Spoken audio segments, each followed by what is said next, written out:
Hi, Diane Evans here with StampinWithDiane.com. I'm an independent Canadian Stampin' Up demonstrator.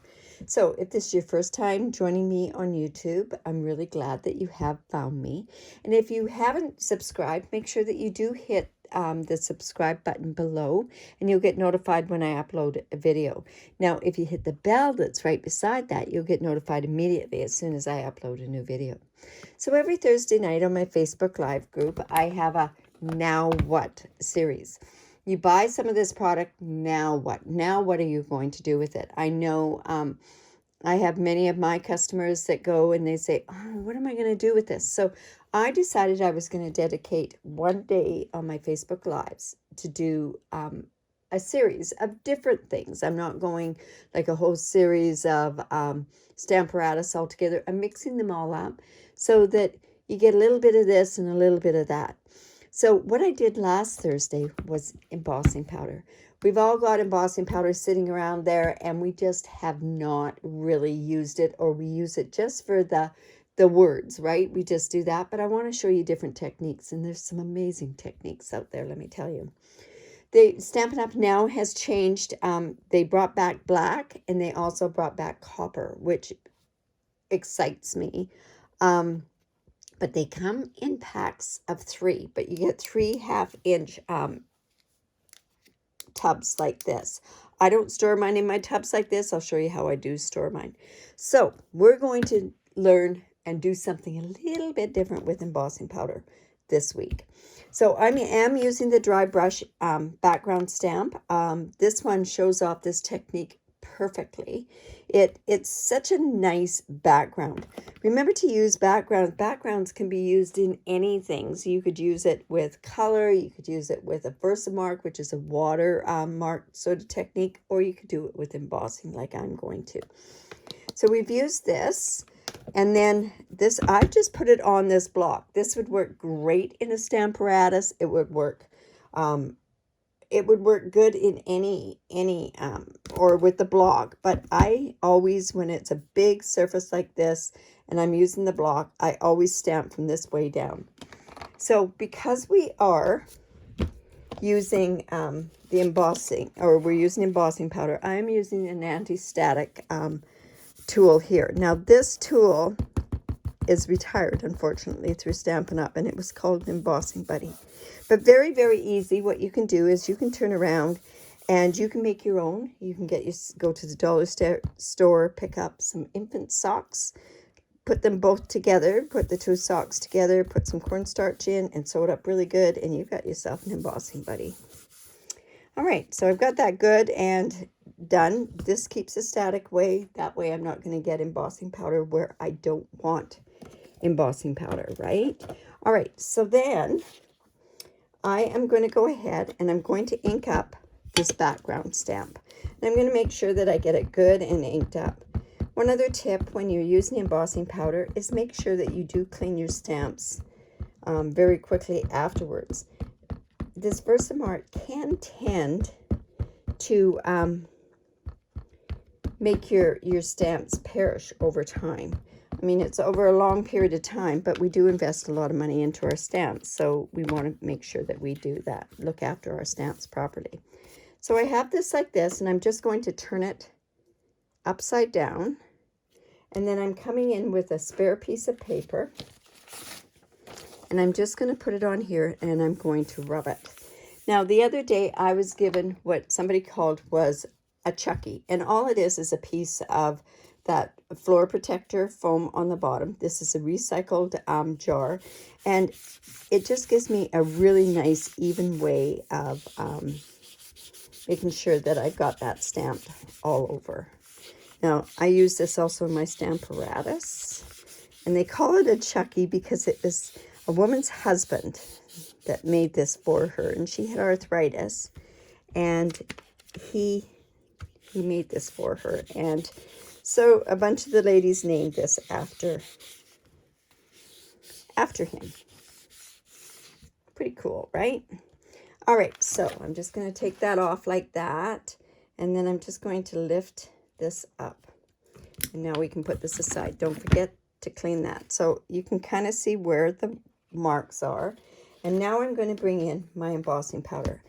I keep mine in my tubs like this. I find it works so much better for me. I don't have issues with it.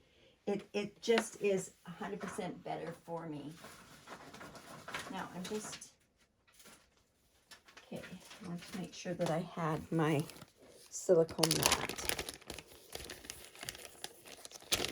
All right, so just going to put this here because when I heat, I'm going to heat right onto this mat. This, I have a self-healing mat underneath and it could warp. So you could use spoons. I chose not to use spoons. I don't like getting the embossing paste all over the place. So I just use a piece of paper, and I'm just actually going to lift this up again and put this over top of this. So I'm just going to put a bit here, some here, some in here. And then I'm just going to flip this over.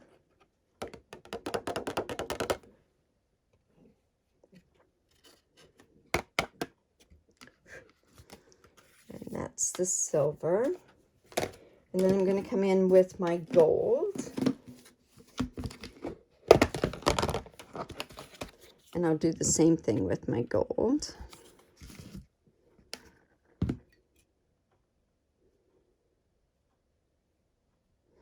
You want to make sure that you flick that other stuff off good in between so that you don't have it all over the place, right? Oops. Let's see, I think we could put a bit more gold on there.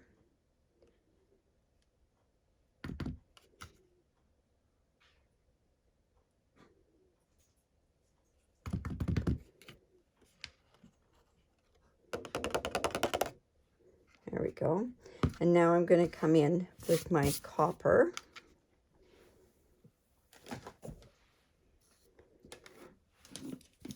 And I'm so glad they brought this copper back. It's such a beautiful color when it's been heat set. All right, and then we're going to fill in the copper in all the other spots. Remember, this die or this stamp has lots of open space too, and that's why I used black on it. Let's see how that's going to look.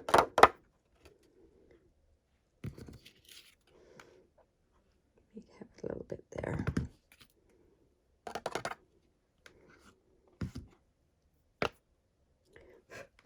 All right, so I'm laying that down on my silicone mat because I don't want it to, like I say, to melt my, or warp my self-healing mat. I'm just putting this lid back on. I don't want to mess that. So the heat gun, it has two different speeds on it. It has a low and it has a high speed on it. For heat embossing, always make sure you go to the high. Don't leave your gun on. Don't put it down. It will burn. It will. Really, seriously, it will burn. So I'm just coming in with my take your pick tool, and I'm just going to hold it down, and I'm going to heat. I don't move it around like this. I don't want it overheated. Look at that copper. Is that not pretty? Oh my goodness.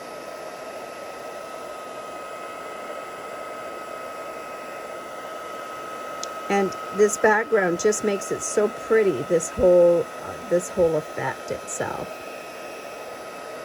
I have a couple of other stamps that would be just beautiful using this technique. So you just, once it starts cooking, it starts cooking. So there you go. You don't want to overcook it.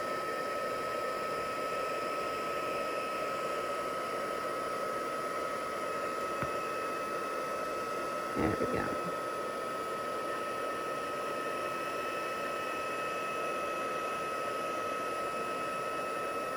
Okay. Want to make sure that it's all cooked. If not, what'll happen is it'll rub off and it just doesn't give you that really nice look. Okay. So then Now let's go ahead and we want to decorate this. I do have a piece of basic black. It's 5.5 by 8.5, scored at 4 1/4. All the measurements, and there's not really a lot of measurements for this particular card, will be on my blog, and there will be a link down below for the blog. So just use my bone folder. I have a piece of very vanilla, and I'm just going to put that on the inside of the card. I don't know exactly what kind of a card I want this for, so I'm just going to go ahead and just put that in the inside there. Let's just put that down there.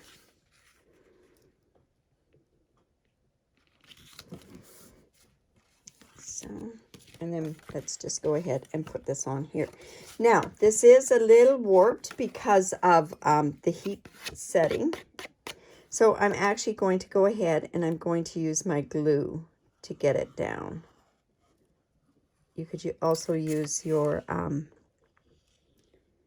double-sided tape. That would be good. But it's a little warped, so it's best to have something that's really going to adhere down to the card base. All right. And plus it gives us a bit of wiggle room to put this stuff on there, right? So let's just go ahead and put that there.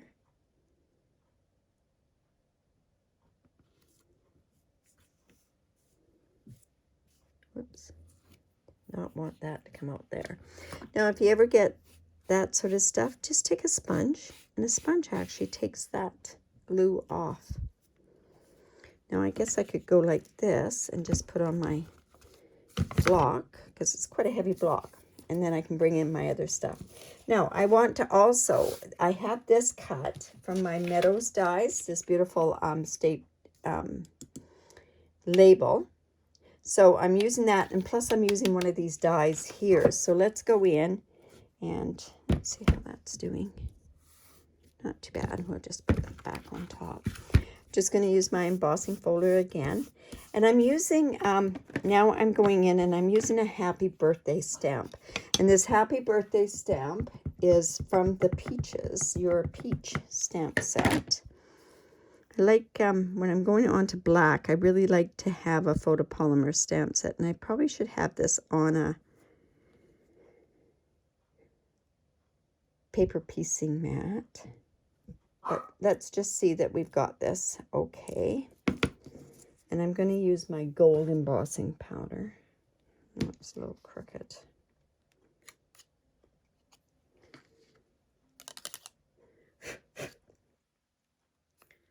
All right. Let's go like that. And we'll just heat set that up quickly. Again with my silicone mat underneath.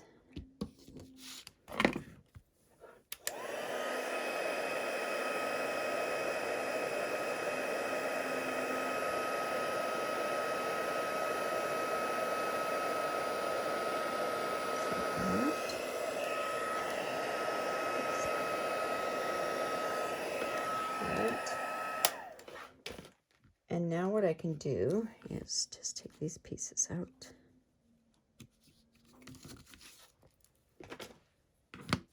And I then want to put some gold on there. So I have this Simply Elegant trim. It seems like I've got it a little tangled up here. So there we go. So I'm just going to go ahead and put my seal onto the back here. And I'm just going to kind of loop this around. It's going to kind of go whichever way it wants to go because it's that kind of a cording. It's quite thick, so it's going to go whatever way it wants to go. I just want to make sure that it looks okay from the right side. Let's put another little bit here and down there. Well, that looks okay. Oops, just going to cut this off. Let's tack that down there. I think I'm going to cut that little bit off because I think it's going to fray. don't want it. Oh, see, it's going to go whatever way it wants to go. I'm just going to cut that bit off. All right. So now I'm going to go on to the back, and I'm going to use black dimensionals on there. It's black going on to a dark color. I don't want the white showing below. Just right like that. And another one over on this piece. And that's going to kind of hold down our trim as well. All right, just take those off. So we're almost ready for everything to be put together on this card. All right, so I've got this like this. This needs a little bit over here a little bit. All right, let me just put that down there. Now, I have this circle. I love this circle. It comes from the Painted Labels dies that came out a couple years ago. So I'm just going to go again, and I'm going to put some black dimensionals on the back of that as well.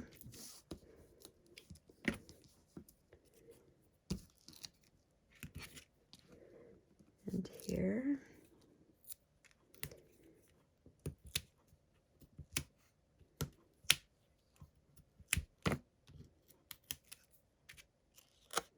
Let's just put that about like that. And then I have these beautiful, this, and I'm going to put that right on there. Let me just get that out. And I'm going to also use my small little black dimensionals on here because I think they're going to help by, you're not going to see if I get any through to the back or through to the front. You're not going to see them. So I'll put one there. I see I haven't got this all cleaned out. Just like this. And like this. Didn't want to come out. There we go. All right. And then let's put another dimensional. I think we can put one right about here. This one is annoying me. There we go. We put that there.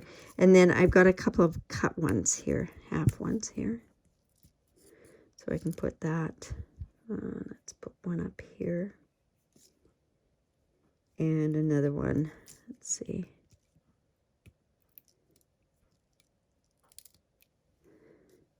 And